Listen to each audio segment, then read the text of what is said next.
शासनाच्या राजर्षी शाहू महाराज वृद्ध साहित्यिक व कलावंत मानधन योजनेअंतर्गत पात्र लाभार्थ्यांना हयातीचे दाखले सादर करताना तांत्रिक अडचणी येत असल्यानं मुदतवाढ देण्यात यावी अशी मागणी शिरोळ तालुका लोककलाकार संघटनेच्या वतीनं करण्यात आली आहे।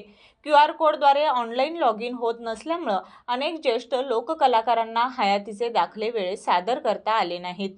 त्यामुळे ऑनलाईन ऐवजी ऑफलाईन सुविधा सुरू करावी, तसेच ज्येष्ठ कलाकारांचे प्रलंबित मानधन प्रस्ताव तात्काळ मंजूर करावेत अशी मागणी करून शिरोळ गटविकास अधिकारी नारायण घोलप व वैशाली लाटे यांना निवेदन देण्यात आलं।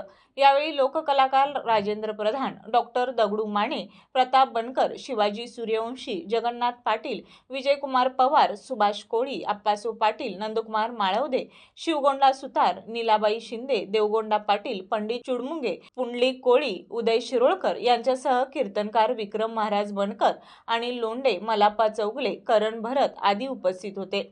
यावेळी बोलताना डॉक्टर दगडू माने यांनी सांगितलं की मोबाईलद्वारे QR कोड ऑनलाईन प्रक्रियेत अडचणी येत असल्यानं मार्च अखेरपर्यंत हयाती दाखल्यांसाठी मुदतवाढ देणे आवश्यक आहे। तसेच तालुक्यातील 78 लोककलाकारांचे जिल्हा परिषदेकडे सादर केलेले मानधन प्रस्ताव धुळकाट पडले असून ते तात्काळ मंजूर करून वयोवृद्ध कलावंतांना न्याय द्यावा अशी मागणी त्यांनी केली। गटविकास अधिकारी नारायण घोलप यांनी कलाकारांच्या अडचणी वरिष्ठांपर्यंत तात्काळ पोहोचवून सहकार्य केलं जाईल असं आश्वासन दिलं। शिरोळहून सुभाष गुरव।